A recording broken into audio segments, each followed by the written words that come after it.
आप राजनीति में दिग्गज माने जाते हैं उस इलाके के, दिल्ली देहात बेसिकली मैं बात करूँ। पुराने टाइम से विधायक भी हैं, ज़मीनी स्तर के नेता भी हैं, सब चीज़ आप जानते हैं। कुछ तो ऐसा हुआ होगा, कांग्रेस पार्टी में सम्मान नहीं मिला या ऐसा कुछ हुआ हो, या टिकट में कोई बात हो कि टिकट नहीं मिल पा रही थी, या जीतने का लग रहा था कि भाई हवा तो अब की बार केजरीवाल और झाड़ू की चल रही है।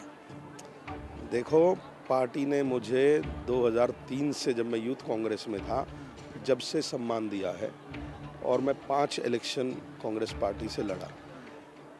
वहाँ पर कोई लीडरशिप क्राइसिस ना मेरे को थी, ना टिकट की कोई क्राइसिस थी। सिर्फ जनता का जो सेवा करना चाहता था वो वहाँ से वो हासिल नहीं हो पा रहा था।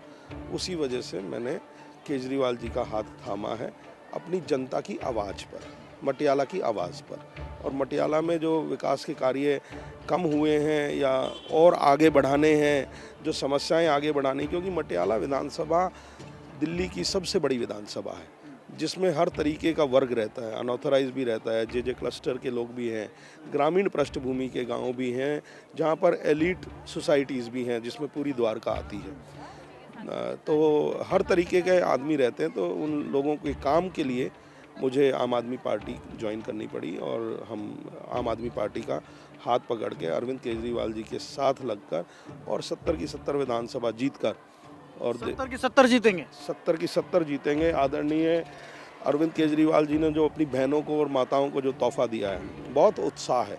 और हमेशा बात करते हैं वो कि जो गरीब आदमी है उसके जीवन का स्तर कैसे उठाया जाए। वो हमेशा बात करते हैं कि जो गरीब का बच्चा है वो नींव से, फाउंडेशन कैसे उसकी मजबूत करी जाए, और शिक्षा पे काम किया। आज आप देखते हैं कि उन्होंने जो ऑटो चालक अपने भाई हैं, उनके बच्चे अगर आगे पढ़ना चाहते हैं, जो किसी क्राइसिस की वजह से नहीं पढ़ पाते या आर्थिक मदद नहीं मिल पाती, आज उन्होंने कहा कि हम आईएएस पढ़िए, आप मेडिकल पढ़िए या कोई भी हायर स्टडीज़ पढ़िए, आप हम बेयर करेंगे खर्चा। तो जिस राजनेता की ये सोच होती है कि सही मायने में अगर देश का विकास हो सकता है, दिल्ली का विकास हो सकता है, तो वो प्लेटफॉर्म शिक्षा है। 10 से ज़्यादा नेता जेल में चले गए आम आदमी पार्टी के। आप देखो, जब कोई गलतियां, जो काम नहीं करेगा तो कोई गलतियां नहीं होंगी।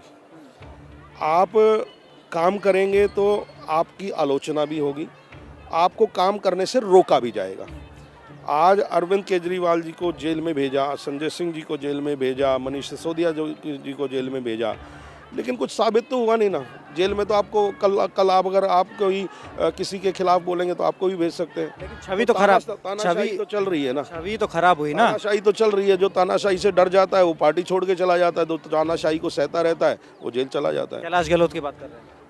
मैं कोई नाम नहीं लूंगा, लेकिन जो तानाशाही से डर जाता है वो अपने घर बैठ जाता है। भाई, दो बड़े नाम है, एक सुमेश शौकीन, एक कैलाश गहलोत, दो बड़े नाम है। हो सकता है कि कुछ रही हो, प्रतिद्वंदी रही है, इसलिए आप तंज कस रहे हैं उन पर। नहीं, देखो, हमारे बराबर वाली कॉन्स्टिट्यूंसी से एमएलए थे, मिनिस्टर रहे, लेकिन क्यों पार्टी का हाथ छोड़ा वो उनको वो उन्हीं से पूछना पड़ेगा आपको।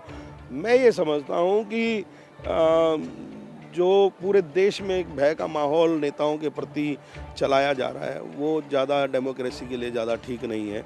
आप अपनी बात रखिए, मुद्दों की बात रखिए। बताइए कौन भय फैला रहा है?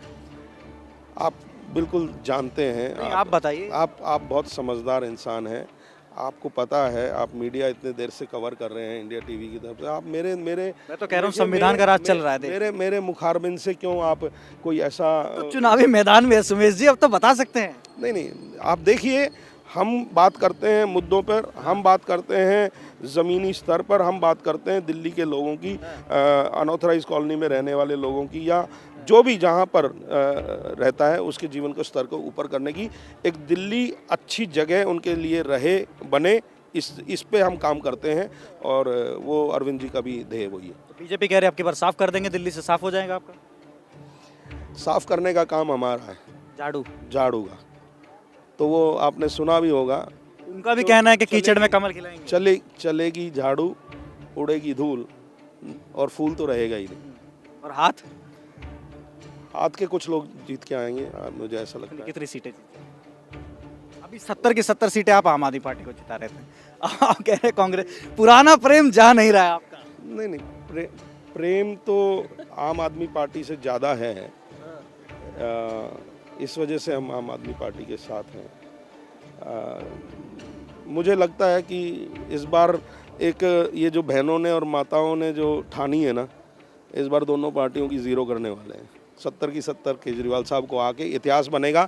जो एक बार पहले 2015 में बना था 95.6% वोट लेकर 67, इस बार वो 100% कर देंगे। जैसे आपके CBSE के रिजल्ट्स आते हैं ना, बच्चों को 100% मिलते हैं, तो इस बार अरविंद केजरीवाल जी को 100% वोट मिले। मुझे एक बात बताइए, 70 की 70 सीटें जीत जाएगी तो विपक्ष में बैठेगा कौन, विपक्ष की आवाज़ कौन उठाएगा? जो मान लो आपके हिसाब से कहता हूँ 6% लोगों ने आपको वोट नहीं दिया, 94% वोट आपको मिल गया, उन 6% की नुमाइंदगी करेगा कौन? आप ये समझेंगे कि हमारे कार्यकाल के दौरान जब 70 की 70 सीटें हमारे पास होंगी, विपक्ष की आवाज़ उठाने की ज़रूरत नहीं पड़ेगी, क्योंकि हम दिल्ली के दर्द को समझते हैं। अरविंद केजरीवाल जी हमेशा उसी उधेड़ बुन में रहते हैं कि दिल्ली के गरीब आदमी के जीवन को स्तर को कैसे ऊपर उठाया जाए।